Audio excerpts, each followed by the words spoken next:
이와 같이 감찰 결과 확인된 검찰총장의 비위 혐의가 매우 심각하고 중대하여 금일 불가피하게 검찰총장에 대한 징계를 청구하고 검찰총장에 대한 직무 집행 정지 명령을 하게 되었습니다. 결국 사상 초유의 검찰 수장에 대한 직무 정지 명령이 내려졌습니다. 추미애 법무부 장관과 윤석열 검찰총장의 갈등이 파국으로 치닫고 있는데요. 추 장관이 지적한 윤 총장의 비위 6가지는 무엇이고 윤 총장 측은 뭐라고 반박했는지 짚어봤습니다. 첫 번째는 언론사 사주와의 부적절한 접촉입니다. 윤 총장이 서울중앙지검장 재직 중 언론사 사주를 만나 부적절한 교류를 했고 검사 윤리 강령을 위반했다는 겁니다.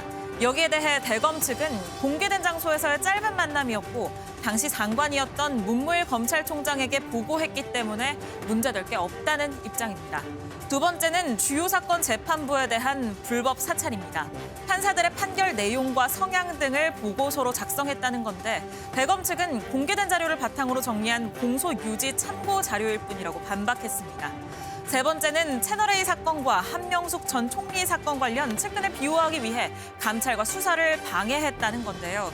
대검 측은 채널A 사건은 감찰보다 강도 높은 수사를 지시했고 한 전 총리 관련 사건은 공문이 법무부에서 대검 감찰부로 바로 내려와 한동안 몰랐다는 점에서 사실 무근이라고 전했습니다. 네 번째로 채널A 사건 감찰 내용을 외부로 유출했다는 의혹도 받고 있는데 대검 측은 유출 경로도 없는 의혹 제기라고 맞받아쳤습니다. 다섯 번째는 감찰을 위한 대면 조사에 불응했다는 건데요. 대검 측은 진상 확인 단계라고 보고 서면 답변을 준비하고 있었다는 입장입니다. 추 장관은 또 윤 총장이 지난달 국정감사에서 한 바로 이 발언도 문제 삼았습니다. 다만 퇴임하고 나면 우리 사회에 많은 혜택을 받은 사람이기 때문에 우리 사회와 국민들을 위해서 어떻게 봉사할지 그런 방법은 좀 천천히 퇴임하고 나서 한번 생각해 보겠습니다. 정치적 중립을 어겼다는 건데요. 대검 측은 퇴임 후 거취를 생각해보겠다는 것을 정치 중립 위반이라고 하는 건 논리적 비약이라는 입장입니다. 사상 초유의 검찰총장 직무 배제, 더 자세한 내용은 대담에서 다루겠습니다. 이에 검찰 사무에 관한 최고 감독자인 법무부 장관으로서 검찰총장이 검찰총장으로서의 직무를 수행하는 것이 더 이상 용납될 수 없다고 판단하여 금일 검찰총장에 대하여 징계를 청구하고 검찰총장의 직무 집행 정지를 명령하였습니다. 저는 이번 검찰총장에 대한 감찰 조사 결과를 보고받고 이루 말할 수 없는 충격을 받았습니다.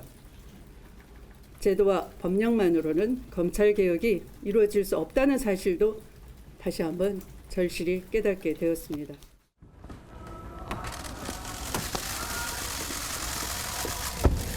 장관님, 어제 윤 총장이 끝까지 법적 투쟁하겠다 뭐 이렇게 했는데 혹시 입장 한 번만 말씀해 주시죠. 네, 이 문제는 김광선 변호사도 함께 대담을 좀 나눠보도록 하겠습니다. 어서 오십시오. 네, 안녕하세요. 자, 먼저요. 윤지원 기자가 이 직무정지 이유 6가지에 대해서 설명을 했는데 이 부분 하나만 좀 짚어보고 가죠. 김은미 기자. 네. 이 민주당 이낙연 대표도 가장 충격적이다 이렇게 얘기를 했던 이 판사 사찰 의혹. 이거는 어떤 내용인가요? 네, 지금 윤지원 기자가 6가지 그 직무 배제 이유, 그 혐의 6가지에 대해서 설명을 했습니다. 그런데 앞선 5개에 대해서는 사실 언론 보도를 통해서 그리고 추미애 장관과 윤석열 검찰총장이 갈등 국면을 보이면서 많이 공개적으로 노출이 됐었던 건데 이 중에 하나, 바로 조국 전 장관 그 재판부에 대해서 불법 사찰을 했다라고 주장한 저 부분입니다. 근데 저 불법 사찰한 부분 뭐냐면 지난 2월에 대검 수사정보정책관실에서 윤석열 검찰총장에게 조국 장관의 그 재판과 관련해서 재판부에 대한 어떤 그 사항을 정보를 올렸는데 거기 안에는 재판부가 우리법연구회에 가입을 했는지 그리고 가족관계, 세평 그리고 개인의 취미가 무엇인지까지 모두 담겨 있었다고 합니다. 때문에 추미애 장관 입장에서는 이거는 판사들의 개인 정보 또 성향 자료를 불법으로 수집한 사찰이다라고 본 건데요. 근데 이에 대해서 대검의 입장이 좀 억울하다는 입장입니다. 저희가 취재를 해봤는데 대검에서는 앞서서 윤 총장이 최근에 이런 얘기를 했었죠. 검찰의 배틀필드는 법정이다. 네. 그러니까 어떻게 공소를 잘 유지를 하고 그걸 입증을 하느냐가 가장 중요하다라고 얘기를 했는데 그러기 위해서 공소 유지를 위해서는 재판부가 어떤지 적을 알고 나를 알아야 백전백승인데 재판부가 어떤지를 알아야 된다는 겁니다. 그래서 이 공소 유지를 위해서 공판검사가 그 떠날 때 다음 후임 공판검사를 위해서는 이 판사는 증거 채택을 아주 엄격하게 한다던가 혹은 뭐 변호인 주장을 잘 들어준다던가 이런 식의 내용을 적는데 거기에 그런 세평이나 혹은 인터넷을 다 조회하면은 언론 보도로 나올 수 있는 내용이기 때문에 네. 이건 불법으로 한 것이 아니고 취미 부분도 역시 법조인 명부를 보면은 다 나와 있는 것이다. 거기에 나와 있는 게 어떻게 이거를 사찰로 볼 수 있느냐라고 약간 억울하다는 입장을 피력했습니다. 자, 우리 세 분 패널들 짧은 코멘트 먼저 좀 듣고 가겠습니다. 지금까지 이 직무정지 이유 6가지를 들으셨는데 이 6가지 다 징계를 해야 할 사항인가? 우리 배 교수님부터 어떻게 보세요? 상당히 위중한 부분도 있죠. 가장 저는 이제 중요한 것이 이 정계 진출의 가능성을 열어놓는 것이 상당히 저는 문제라고 생각을 합니다. 임기제 총장 아니겠습니까? 임기가 2년 동안 보장된. 그럼 이제 검찰총장의 임기를 보장해 주는 것은 검찰의 독립성, 중립성을 위한 것인데 정치적인 이제 중립성. 그런데 그런 총장이 현직 검찰총장이 국회 국정감사에서 앞으로 정치를 하겠느냐라고 물어보니까 딱 부러지게 안 하겠습니다라고 얘기하지 않고 그 가능성을 열어놨다. 이 부분은 본인이 상당히 잘못된 발언이고 빌미를 제공한 부분이다. 그래서 지금이라도 저는 본인이 검찰총장직을 유지할 생각이라면은 확실하게 앞으로 저는 정치를 안 하겠습니다라고 국민들께 공개적으로 선언할 필요가 있다라고 생각이 되고요. 그리고 이제 현재 그 이해관계가 있는 사건 관련인 언론사 사주를 만난 부분이 있지 않습니까? 그런 부분도 저는 상당히 심각하다고 보고 특히 이제 판사들과 관련해서 사찰 의혹이 일고 있다는 부분. 사실은 이제 그 부분과 관련해서 양승태 전 대법원장을 구속 기소했지 않습니까? 그리고 재판이 진행 중인데 이런 부분을 가지고 윤석열 검찰총장이 이용을 해서 어쨌든 간에 지금 의심의 대상이 되고 있고 이게 또 직무정지의 근거로 됐다는 것이 상당히 개인적으로 좀 안타까운 부분이 아닌가 이런 생각이 좀 듭니다. 우리 배 교수님은 대부분의 사안에 대해서 중하다 이렇게 보시는군요. 그럼 우리 그렇습니다. 김광삼 변호사님은 어떻게 보세요? 저는 6가지 혐의 자체가요 명백하지 않아요. 그러니까 이게 설사 그 사실관계 팩트 인정된다 하더라도 부당하거나 위법해야 하거든요. 그런데 이 부당하고 위법하다는 증거가 있겠느냐. 이현령 비현령이라는 그런 뭐 언론 기사도 있던데 이제 그런 면에 있다고 보고요. 저도 이제 몇 가지만 얘기할게요. 우리 배 교수께서 얘기하셨는데 정치의 중립성과 관련된 부분에서 얘기하면 윤석열 총장이 나 정치하겠다고 말한 적 없잖아요. 그렇죠. 국감에 나와서 퇴임 이후에 국민에게 봉사하는 방법을 생각해보겠다고 그랬어요. 근데 이걸 정치의 중립성을 위반했다고 끌고 가는 것은 잘못된 겁니다. 본인이 난 끝나고 정치를 하겠다고 얘기한다고 한다면 사실은 그건 좀 문제가 될 소지는 있겠죠. 그런데 단순히 그거에 대해서 묵비를 했다는 걸 가지고 정치의 중립성을 몰아가는 것은 제가 볼 때는 좀 맞지 않는다고 보고요. 그다음에 그 조국 사건과 관련된 거 사찰 얘기하는데요. 우리가 사찰에 굉장히 민감합니다. 그렇죠. 박근혜 정부 때 블랙리스트, 화이트리스트도 있었고 양승태 대법원장 때도 이제 법권에도 사찰이 있었잖아요. 근데 사찰 자체는 법률 용어는 아닙니다. 사찰이란 것은 그 사람의 어떤 개인적인 것을 조사해서 불이익을 주는 것을 우리가 일반적인 사찰이라고 그래요. 그런데 검찰총장이 설사 판사들의 어떠한 개인적인 것을 알았다 하더라도 사법부의 수장이 아닌 이상은 불이익을 줄 수 없는 거거든요. 그리고 일반적으로 저도 이제 검사를 해봤지만 공판에서 기소를 하면요. 재판부의 성향을 어떤 성향인지 상당히 검토를 합니다. 예를 들어서 영장을 청구할 때도요. 이 판사는 영장을 잘 기각을 해. 그럼 그 판사를 피해서 영장을 청구하거든요. 그런데 이거 자체를 갖다가 사찰이라는 용어로 딱 하는 것은 어떻게 보면 명분이나 어떤 프레임에 참 의도가 있다는 좀 생각이 좀 들고요. 마지막으로 뭐 여러 가지 있지만 이제 하나만 더 얘기할게요. 대면검찰조사 불응이라고 했는데 감찰이라는 것은요. 피감찰자에 대해서 조사를 하는 거잖아요. 그러면 피감찰자가 대면조사에 응하지 않느냐는 피감찰자의 권한이에요. 그걸 가지고 나중에 징계 수위를 결정하면 되는 건데 이것 자체를 감찰 방해라고 할 수 없는 거예요.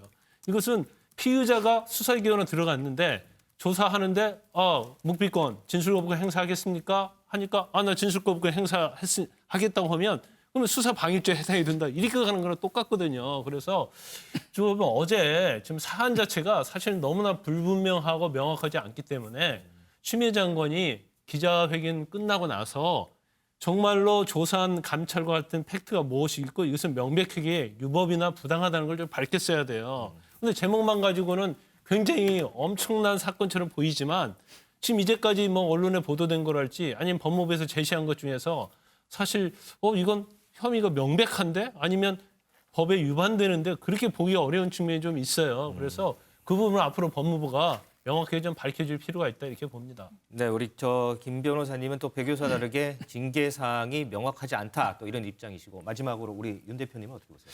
어제 추미애 장관이 기자회견하면서 윤석열 검찰총장의 비위 사실을 듣고 충격을 받았다고 그랬거든요. 네. 저는 기자회견 내용을 보고 충격을 받았어요.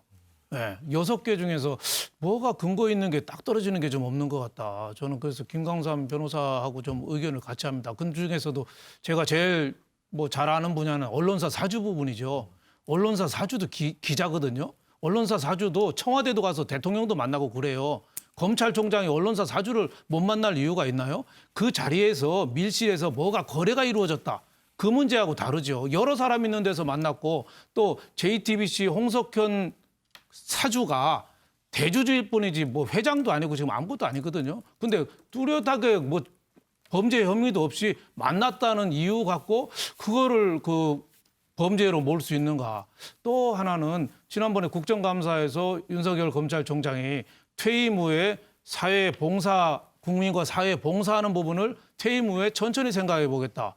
이게 어떻게 검찰총장의 정치적인 중립성 훼손이고 정치에 투신한 거고 정치에 참여한 거죠. 그건 퇴임 후에는 누구나 구상할 수 있는 거 아니에요? 저도 퇴임 후에 퇴직 후에 뭐 할까 항상 생각하는 게 월급쟁이죠. 그걸 갖고 정치에 참여했다. 뭐 이런 식으로 해석되는 거는 좀 과도한 거 아닌가. 그래서 저는 6개 추미애 장관이 한 거 중에 하나도 저는 이해되는 게 좀 없어서 제가 상당히 당황스럽습니다. 네. 혐의 6가지에 대해서 지금 저희 함께하고 있는 이제 세 분의 패널의 의견이 좀 나뉘는 것 같습니다. 자, 어제 저희 방송 시간에요. 윤석열 검찰총장 장모가 불구속 기소됐다 이런 사실이 떴습니다. 그리고 그 이후에 저희 방송 종료 이후에 오후 6시쯤 돼서 추미애 이 법무장관의 발표가 나왔습니다. 이 사이에 상당히 좀 긴박하게 뭔가 좀 움직인 것 같은 이런 느낌이 드는데 윤지영 기자. 네. 이게 순서대로 좀 일단 정리를 좀 한번 해보죠. 네, 어제 상황이 굉장히 긴박하게 돌아갔는데요. 먼저 법조 기자단이 이 법무부에 브리핑이 있을 거라는 공지를 받은 시간이 5시 21분쯤입니다. 네. 이때 공지 내용은 법무부에서 알려왔다. 오늘 저녁 6시 고검 의정관이 2층에 있는 장소인데 감찰 관련 브리핑이 있다. 저도 구체적인 건 못 들었고 일단 요청이 들어와서 말씀을 드린다라고 법무부 대변인실에서 이렇게 공지를 해왔거든요. 그럼 네. 구체적인 내용은 없는 상황이었습니다. 이때 이제 기자단이 약 브리핑을 39분밖에 남기지 않은 상황이었던 만큼 좀 부랴부랴 고검으로 이제 향하게 됩니다. 이때 아무래도 지난주부터 상황이 굉장히 급박하게 돌아가고 추미애 장관과 윤석열 총장의 갈등이 심화하고 있는 만큼 직무 배제를 발표하는 게 아니냐라는 얘기들도 추측들도 내놨다고 해요. 그리고 오후 6시가 됐는데 추미애 장관이 조금 늦어서 오후 6시 5분에 브리핑을 시작을 하게 됐고요. 이 브리핑이 그 브리핑 준비해왔던 문서를 읽는 형식으로 약 15분 정도 진행이 되게 되고 6시 20분 브리핑을 마치고 추미애 장관은 현장을 떠납니다. 그런데 브리핑이 끝난 지 8분 만에 윤석열 총장 즉각 반박 자료를 내놨습니다. 문자 메시지를 통해서 전달을 했는데요. 검찰의 정치적 중립성을 지키기 위해 그동안 한 점 부끄럼 없이 검찰총장의 소임을 다해왔다. 위법 부당한 처분에 대해 끝까지 법적으로 대응하겠다라는 방침을 밝혀왔습니다. 이후에 7시 10분에 윤 총장이 대검을 나섰는데요. 아마도 추미애 장관의 브리핑을 생방송으로 직접 보고 그리고 그 이후에 약 40분 정도 참모진과 어떻게 대응을 할지에 대해서 논의를 했던 것으로 보입니다. 이후에 대검 측은 이 추미애 장관이 지적했던 비위 혐의 6가지에 대해서 조목조목 반박을 내놓기도 했습니다. 이 반박 부분은 저희가 좀 이따 다시 한번 얘기 나눠보도록 하고 윤 기자. 그런데 네. 보통 이런 브리핑이 끝나면 기자들과 질의응답을 받잖아요. 네, 그런데 맞습니다. 어제는 추미애 장관이 이 질의응답 없이 발표 끝나자마자 바로 떠났다고 하죠? 네, 맞습니다. 지금 이렇게 주요한 기자회견이었고 또 예고 없이 통보된 기자회견이었던 만큼 질의응답 문의가 쏟아졌는데 여기에 대해서 추미애 장관은 응답하지 않고 곧장 회관을 떠났습니다. 저희가 당시 영상 준비해봤는데요. 영상 먼저 보시겠습니다. 브리핑하시기 전에 갑자기 이렇게 브리핑하시게 된 결정하시게 된 이유를 좀 기자단에 충분히 설명을 좀 해주시죠. 우선 말씀을 하셨으니까. 장관님 마이크 대고 얘기해 주세요. 마이크 쪽으로 하나도 안 들려요. 아, 네. 장관님 뒤에 기자들이 말씀드리니까 자리가 아니 장관님 마이크 대고 말씀해 주세요. 우선 많은 양해를 바랍니다. 이상 말씀을 마치겠습니다. 경청해 주셔서 감사합니다. 장관님 기능도 안 받으세요? 너무 일방적입니다. 아니 기자들 아니 오늘 그러실 거면 오늘 할 게 아니라 내일 하시고 질의응답 시간 충분히 하셨어도 되지 않습니까? 아니 일방적으로 이렇게 발표만 하고 기자들하고 장관님 질의응답 받고 가셔야죠. 이렇게 일방적으로 브리핑을 아니 하세요. 하나만 정치신강을 아니 이게 뭐 하시는 짓이에요? 이게 아니죠. 네, 좀 당시 상황이 생생하게 담겼는데 기자단은 너무 일방적인 통보다라면서 질의응답이 없었던 점에 대해서 굉장히 강하게 격앙된 목소리로 항의하는 모습 보셨습니다. 뿐만 아니라 이때 당시에 그 고검 의정관에서 브리핑을 한다고 공지를 했다고 제가 말씀드렸잖아요. 네. 그런데 이 의정관이 공간이 또 협소해서 1층 기자실로 뭐 자리를 한번 옮기고 이런 과정도 있었다고 하고요. 또 이 추미애 장관이 직접 질의응답에 답변을 하지 않았기 때문에 기자단에서는 법무부 대변인실이라도 좀 백브리핑을 해달라라고 요청을 했는데 그 대변인실도 이게 너무 갑작스럽게 접한 소식이어서 자기들도 아는 게 없다. 그래서 답해줄 게 없다라고 얘기를 한 상황입니다. 배 교수님, 네. 기자들의 질의도 받지 않고 자리를 뜬 추미애 장관, 당시 심경이 어땠을까요? 일단 뭐 추미애 법무장관이 기자들의 질문을 받지 않는 것은 제가 볼 때 크게 한 3가지로 정리가 되는데 첫 번째는 사안이 굉장히 민감하지 않습니까? 네. 자칫 발언 한마디 잘못하면 일파만파 파장이 커지기 때문에 제가 볼 때는 질문 답변을 안 한 것 같고요. 두 번째로는 이제 현재 수사도 진행 중인 것도 있어요. 감찰도 진행 중인 것도 있고 그러다 보니까 수사 중인 사건에 대해서 자칫 또 내용을 잘못 말하면은 피의사실 공표죄를 뭐 그런 논란에 또 휘말릴 수가 있기 때문에 제가 발언 안 한 것 같고요. 그리고 세 번째는 언론의 환경이 좀 일부 적대적인 부분도 있다고 보는 것 같아요. 아시다시피 언론도 지금 뭐 보수 진영 언론, 진보 진영 언론 이렇게 굉장히 나눠져 있기 때문에 그런 이유 때문에 제가 볼 때 질문 답변의 시간을 따로 갖지 않은 것으로 그렇게 보입니다. 조금 전에 우리 이동석 기자가 이 국민의힘 이 법사위원들이 방문한다고 그랬는데 잠시 얘기 한번 들어보죠. 또 반론권 보장도 없이 그렇게 공개를 하고 전격적으로 직무정지를 했죠. 이미 법무부는 그 뜻을 저희들이 다 확인을 했습니다.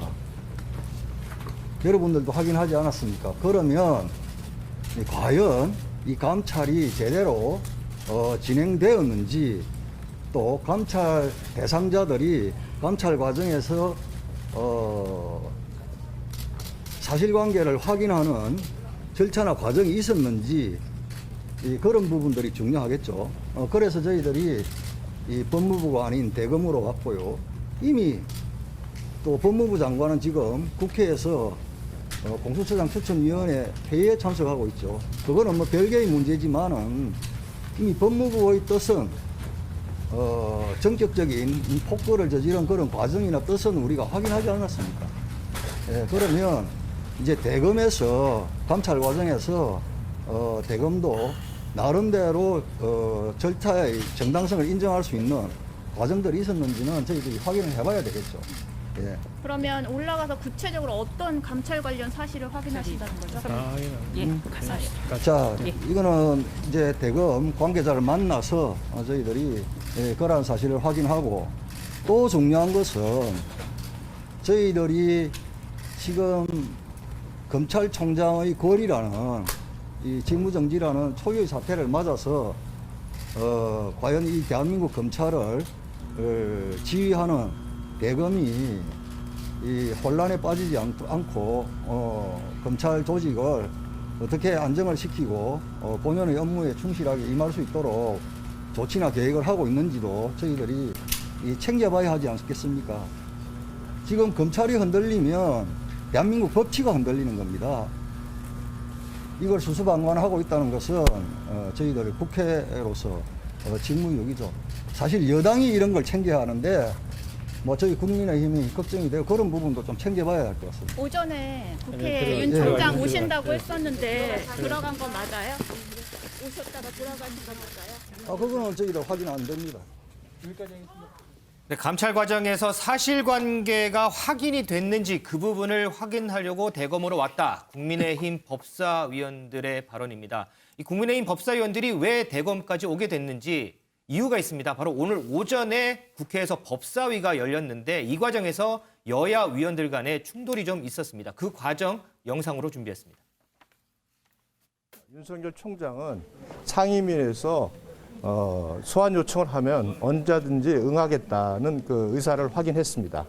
위원장님께서 지금 10시 10분에 법사위 전체 회의를 개의를 한다고 해서 윤석열 총장이 지금 대검에서 출발했다는 지금 전언이 있거든요. 그 우리 회의에 출석하기 위해서 출발을 했다는 것입니까? 그런 걸로 알고 있습니다.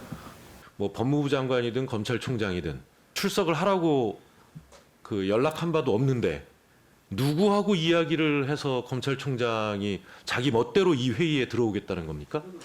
회의를 마치겠습니다. 사퇴를 선포합니다.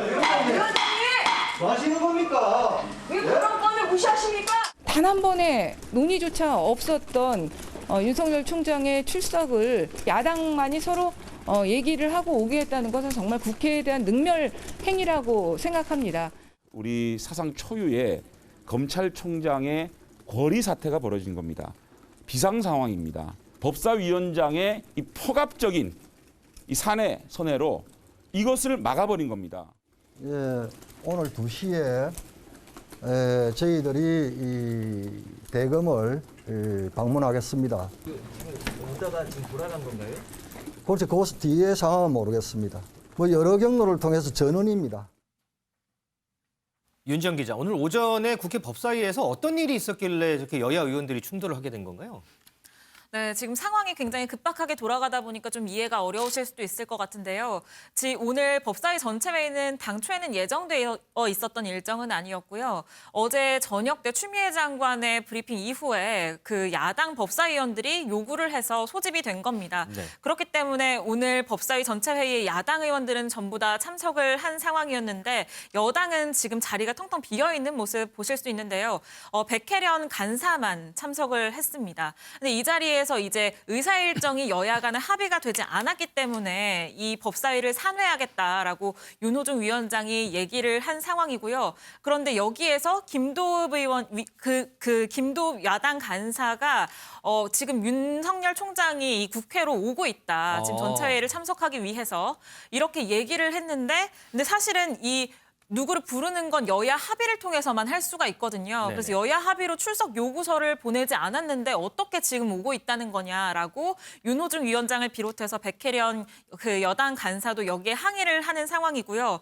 그 김도읍 위원은 지금 윤석열 총장이 국회로 오고 있다고 했지만 이게 뭐 여기저기에 전원이다라고 얘기를 했는데 정확하게 확인이 되진 않고요. 윤 총장은 다만 국회에서 출석을 요구하면 여기에 응하겠다라고 얘기를 한 걸로 전해집니다. 지금 오늘의 전체 회의는 이미 산회가 됐기 때문에 오늘은 다시 회의를 열 수는 없고요. 여야가 다시 의사 일정을 재조율을 해야 하는 상황인데 이게 지금 제대로 되지는 않고 있는 상황처럼 보여요. 특히 윤석열 총장을 국회 출석시킬 건가 말 건가를 두고 여야가 굉장히 치열하게 공방을 벌이고 있는데 야당은 윤석열 총장을 불러야 한다는 입장이고 여당은 윤 총장은 직무에서 이미 배제됐기 때문에 부를 이유가 없다, 부를 수 없다라고 하면서 지금 공방을 벌이고 있는 상황입니다. 그런 과정에서 지금 김도읍 위원도 그 야당 그 법사위원들과 함께 대검을 방문을 한 상황입니다.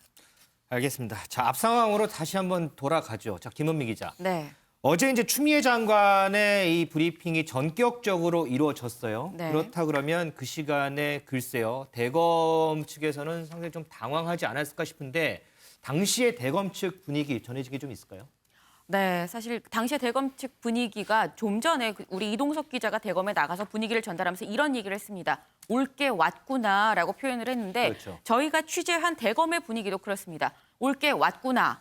그리고 전쟁 시작이다. 라는 느낌이었는데요. 이게 무슨 얘기냐 하면 사실 검찰에 출입하는 기자들은 보통 이렇게 얘기를 합니다. 검찰의 어떤 내용을 확인을 할 때 확인해드릴 수 없습니다라고 확인을 했다라는 얘기가 돌 정도로 검찰에서는 보통 확인을 해주지 않습니다. 사안에 있어서요. 일단 연락이 닿기도 어렵고 연락이 닿아서 뭐 어떤 사안을 질문을 한다 그래도 답을 하지 않는데 굉장히 폐쇄적인데 그런데 이번에는 검찰이 6가지 직무배제 혐의에 대해서 아주 조목조목 설명을 했습니다. 저희 취재 과정에서요.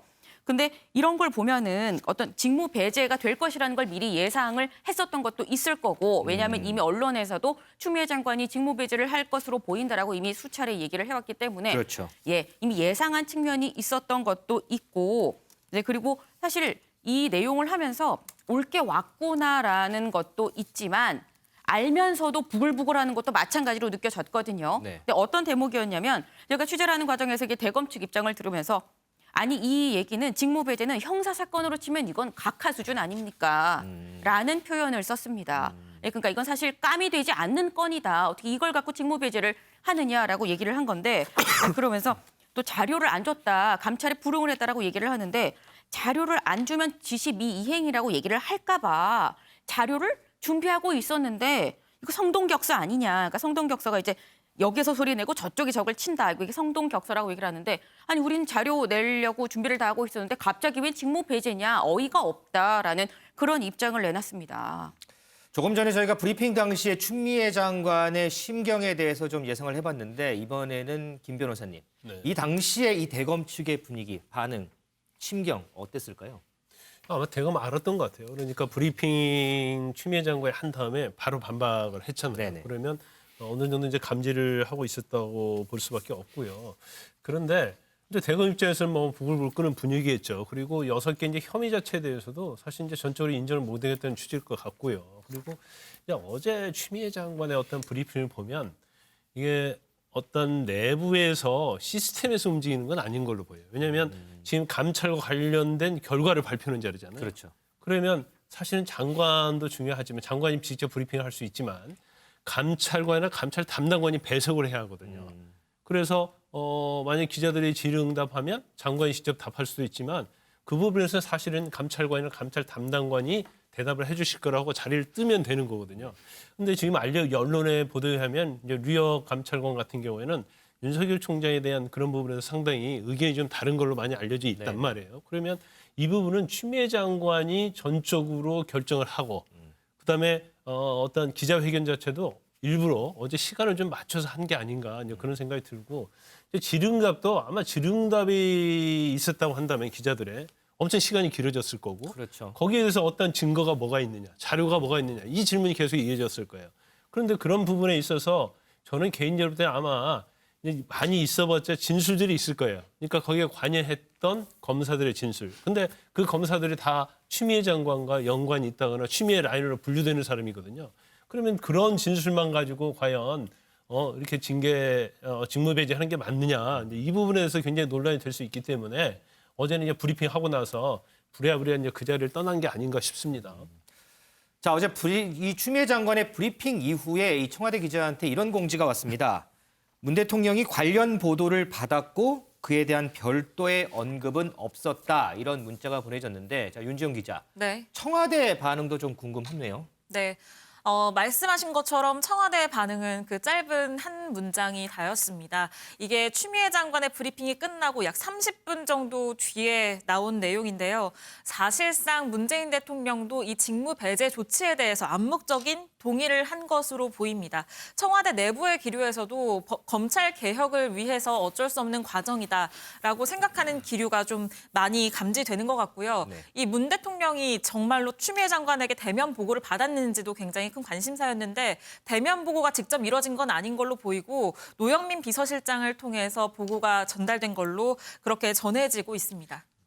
윤 대표님, 지금 윤지연 기자가 암묵적인 동의라는 표현을 썼는데 문 대통령이 사전에 보고를 받았고 그에 대한 관련 언급이 없었다는 것 말대로 동의를 했다고 봐야 할까요? 뭐 그렇다고 봐야죠. 근데 청와대 입장도 아마 굉장히 좀 어렵지 않나 생각이 돼요. 아예 몰랐다 그러면은 청와대에서 그럼 장관이 발표하는 것도 전혀 모르고 있었냐. 알았다고 하면 뭐라 그럴까요? 사전 그 교감설로 해서 짜고 그랬던 거 아니냐 이러니까 보고는 받았는데 교감한 건 없다. 뭐 그런 식으로 이제 넘긴 거죠. 그래서 많은 사람들이 이건 대통령이 좀 나서야 되는 사안 아니냐. 대통령이 임명한 장관하고 검찰총장하고 저렇게 마주 달리는 열차처럼 저렇게 빡치게 난 꼴 아니에요? 그럼 대통령이 어떤지 거중 조정을 하고 아니면 대통령의 의사라든지 발표해야 되는데 대통령 지금 싹 빠져 있거든요. 그러니까 청와대에서 입장은 알긴 알았지만 아주 미리 한 건 아니다. 추미애 장관 발표하기 직전에 좀 알았다. 그러니까 청와대도 상당히 어떻게 보면 답답한 입장이 아닌가 뭐 이런 생각이 좀 듭니다. 마주 달리는 열차가 뭐 부딪혔다 뭐 이런 표현이신 거죠. 그렇죠. 네. 자, 김은미 기자, 이쯤 되면 여당의 입장도 좀 궁금합니다. 네, 바로 오늘 오전이었습니다. 이낙연 민주당 대표가 윤석열 검찰총장의 직무 배제에 대해서 이런 얘기를 했는데요. 먼저 듣고 오겠습니다. 법무부가 밝힌 윤 총장의 혐의는 충격적입니다. 가장 충격적인 것은 판사 사찰입니다. 그것은 조직적 사찰의 의심을 받기에 충분합니다. 국회에서 국정조사를 추진하는 방안을 당에서 검토해 주시기 바랍니다. 법무부는 윤 총장에 대한 향후 절차를 엄정하고 신속하게 진행해 주기 바랍니다.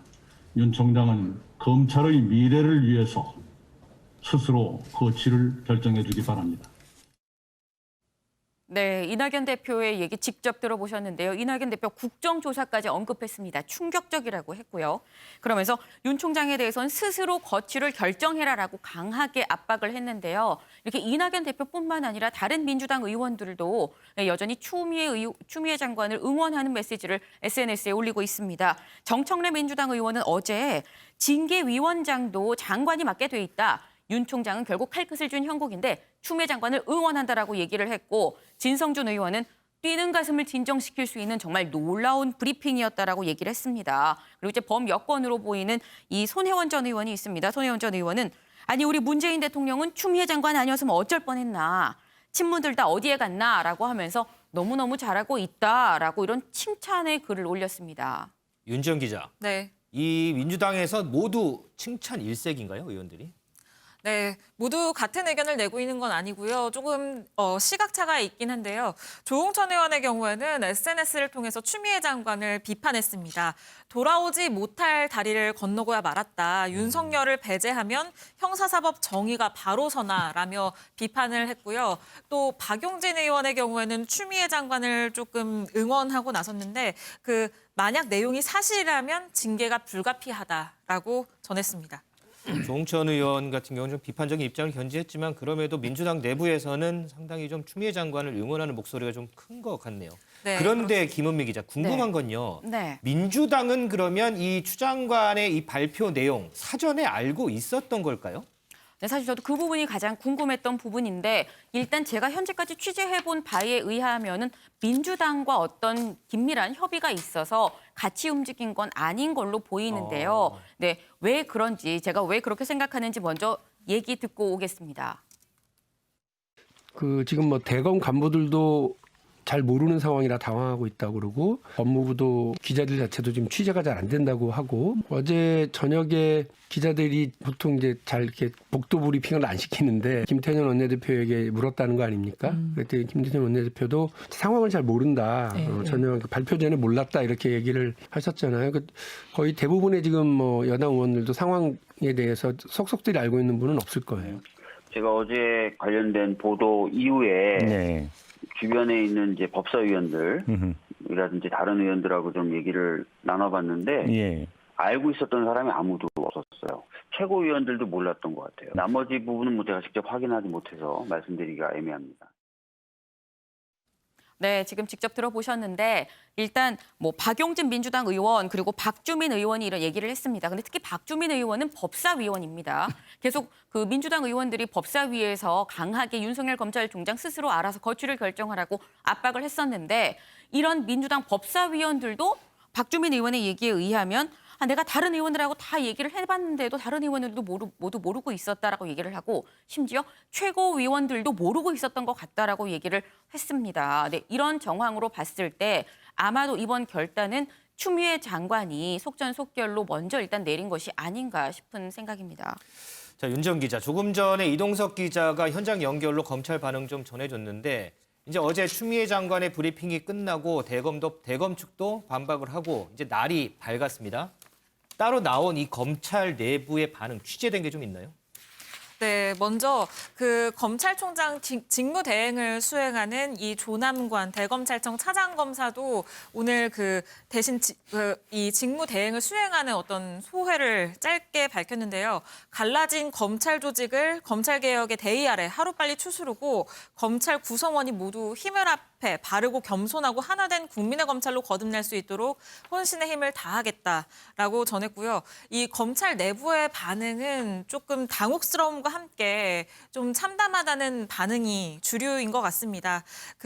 지난달에 검찰 내부망에 추 장관 비판글을 올렸던 이환우 제주지검 검사의 경우에도 이 추 장관의 이 지금 직무 배제 결정에 대해서 좀 비판하는 글을 다시 검찰 내부망에 올리기도 했고요.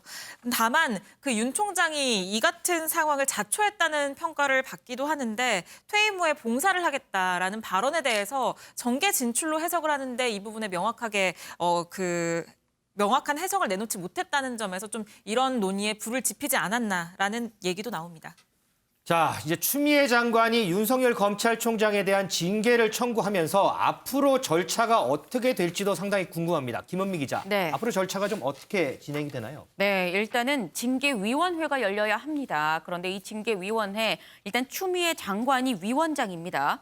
위원장을 제외하고 이제 6명의 위원으로 구성이 되는데 여기에 차관 그리고 법무부 장관이 지명한 검사 2명 그리고 법무부 장관이 위촉한 변호사, 법학 교수 등에서 또 3명이 됩니다. 그래서 다시 말해서 본인을 제외하고 모든 위원회 구성은 다 추미애 장관 어떤 영향력이 미칠 수 있게끔 그렇게 징계위원회가 구성이 되는데 일단 이렇게 구성이 되고 난 다음에는 윤석열 검찰총장을 불러서 이제 각종 물어볼 수 있죠. 서면으로 할 수도 있고 구술로도 할 수도 있고요. 이제 이 과정에서 윤석열 총장이 변호사를 선임해서 할 수도 있고요. 근데 이렇게 해서 열리게 되면 징계위에서 이제 논의를 거쳐서 과반의 의결로 어떤 징계가 내려지게 될지를 결정하게 됩니다. 그런데 일단 추미애 장관은 그러면 의결에 참여할 수 있느냐라고 봤을 때 이제 본인은 직접적인 이해 당사자가 될 수 있는 거기 때문에 본인이 징계를 청구했기 때문에 추미애 장관을 제외한 나머지 사람들로 인해서 징계위원회가 이제 표결이 붙여지고 거기서 과반이 넘게 될 때 어떤 징계를 받게 될지가 결정이 됩니다. 자, 김 변호사님. 네. 자, 이런 절차에 맞서서 윤석열 검찰총장 같은 경우에는 직무 배제 명령에 대한 행정소송 그리고 직무 배제 집행정지 신청을 낼 것이다. 이런 지금 예상이 나오는데 이게 어떤 과정인지 좀 쉽게 설명을 좀 부탁드릴게요. 근데 윤석열 총장 입장에서는 이제 법적으로 갈 수밖에 없어요. 네. 그래서 법무부 장관의 직무 배제, 그러니까 직무 집행을 정지하도록 하는 이것은 일종의 장관의 처분이라 할 수 있거든요. 네네. 그래서 이 처분에 대해서 이제 불복하는 행정소송을 제기할 수 있습니다. 네네. 그래서 이 행정소송을 우리가 본안소송이라고 하고요. 근데 직무가 배제된 상태에서 계속 행정소송을 하게 되면 계속 직무가 배제된 상태에 있잖아요. 그래서 본인이 할 수 있는 것은 그 효력 자체를 정지시켜달라는 가처분 소송을 할 수 있어요.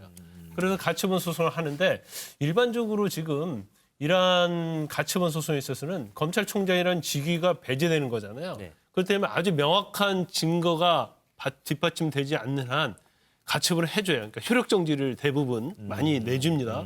그러면 만약에 이 가처분 소송에서 윤석열 총장이 만약 이기게 되면 총장직을 다시 복귀를 하는 거예요. 네. 그러면서 본안 행정소송을 계속 가는 거죠. 네. 그러면 사실 본인이 총장이 하면서 소송을 하기 때문에 이거 시간이 굉장히 많이 걸릴 수밖에 없거든요. 그래서 이번 사태의 또 다른 변곡점은 윤석열 총장이 가처분 소송을 했는데 누가 승소를 하느냐. 이거에 따라서 굉장히 이 사건의 어떤 변곡점이 될 것 같습니다. 자, 그러면 지금 본안 소송을 말씀하셨는데 윤석열 검찰총장의 임기가 내년 7월까지잖아요. 네네. 그런데 말씀하신 대로 아마 소송을 가게 되면 상당히 오래 걸릴 것이다라고 예측을 하셨는데 그러면 임기는 정해져 있고 그 임기 전까지 결론이 나지 않으면 어떻게 되는 건가요? 결론이 나지 않으면 중요한 것은 이제 가처분 소송이에요. 그러니까 직무지 정지를 한 그걸 효력을 정지시켜달라고 냈는데 만약 윤석열 총장 손을 들어주게 되면 총장으로 복귀를 하는 거죠. 네. 그러니까 검찰총장을 하면서 법무부를 상대로 행정소송을 계속 벌이는 이제 그런 상황이 될 수가 있어요. 그래서 그러니까 제 질문은 어쨌든 윤석열 검찰총장의 효력이 이제 정지됐던 게 풀려서 다시 복귀를 했어요. 그러면 이제 본안 소송을 계속 해야 되잖아요. 네네네. 그럴 경우에 임기는 내년 7월까지인데 그 소송이 그 이후까지 진행이 되면 어떻게 되냐 이거죠. 진행이 되면 일단 임기에는 끝나죠. 근데 임기 이후에는 검찰총장 직위가 없잖아요. 그렇죠. 그렇기 때문에 그 소송을 할 실익이 없어지는 거예요. 그러면 각하될 수가 있는 거죠. 자, 그러면은 윤 총장이 이렇게 이제 소송으로 갈 경우에 승산은 어느 정도 있다고 좀 보세요? 근데 일반적으로 이제 가처분 소송에 특히 이제 직무 배제와 관련된 소송에 있어서는 대부분 특히 이제 검찰총장의 직위가 굉장히 막중하잖아요. 그렇죠. 또 국가에 어떤 영향을 미치는 게 있기 때문에 어떤 형사법적으로 유죄 판결 정도 명백한 증거가 없으면 대부분 일단 가처분 소송에서 소송을 제기한 사람, 윤석열 총장의 손을 들어주는 경우가 많아요. 그래서 본안 소송 가서 그게 부당한지 유법인지 그걸 다퉈보라고 하는 게 일반적으로 법원의 입장이거든요. 그래서 가처분 소송에서는 뭐 우리 법조의 많은 분들이 이 부분에 대해서는 좀 명확하지 않기 때문에 아마 윤석열 총장 손을 들어줄 가능성이 높다. 이렇게 많이 보는 것 같습니다. 그러면 사실 윤석열 총장이 다시 복귀를 해서 총장으로 되면 그 어떻게 보면 추미애 장관에게는 굉장히 물론 가처분이긴 하지만 굉장히 후폭풍이 셀 수 있죠. 하나만 더 질문 드릴게요. 어제 이제 윤석열 검찰총장 장모에 대해서 불구속 기소를 했잖아요. 네. 그런데 5년 전에는 똑같은 사안에 대해서 이권 조치 안 됐단 말이죠. 이 부분들을 상당히 많이 궁금해하실 것 같은데 이렇게 5년 전하고 지금하고 다른 결정이 나온 이유 어떻게 보세요? 중요한 것은 이제 그 당시에 이제 의료재단을 설립을 해서 요양비를 받아먹었다는 거잖아요. 근데 그 당시에는 이제 다른 동업자 2명은 처벌을 받고 그다음에 윤석열 총장의 장모는 처벌을 받지 않았어요. 그 이유가 뭐였냐면 책임 면제 각서라는 게 있었는데 그 책임 면제 각서에 의하면 윤석열 총장의 장모는 책임지지 않는다. 그러니까 경영에 관여하지 않았던 이제 그런 취지의 각서가 작성된 걸로 보여요. 그래서 이게 사실은 결정적인 영향을 미쳐서 윤석열 총장의 장모에 대해서는 아마 처벌을 안 했는데 이번 이제 재수사를 하면서 이 책임 면제 각서를 작성했다 하더라도 그 당시에 경영에 관여했다고 한다면 죄가 인정이 된다라는 결정을 내리고요. 또 하나 책임 면제 각서 관련해서도 사실은 그 당시 처벌받은 동업자 2명이 이건 위조된 거다. 우리는 관여한 바 없다. 이렇게 진술을 했기 때문에 그 진술을 받아들인 걸로 보입니다. 그래서 이건 죄가 인정된다고 이제 기소를 했는데 이 기소 부분에 대해서도 좀 전격 기소가 됐거든요. 왜냐하면 윤석열 총장 장모의 변호인들이 언제까지 소명을 하겠다고 하니까 그러면 그때까지 소명하라 하고 기다려주겠다고 했는데 기다리지 않고 바로 기소를 했어요. 그런데 이제 언론 보도에 의하면 그 기소하고 어제 추미애 장관의 윤석열 총장에 대한 직무 배제 브리핑하고 어떻게 보면 굉장히 일치됐거든요. 그래서 이것은 중앙지검하고 법무부하고 상당히 서로 협의해서 결정한 게 아니냐 이제 그런 논란이 일어나고 있는 거죠. 자, 현직 검찰총장에 대한 사상 초유의 직무 배제. 자, 이 사안이 앞으로 어떻게 전개가 될지 저희도 계속해서 취재해서 전해드리도록 하겠습니다.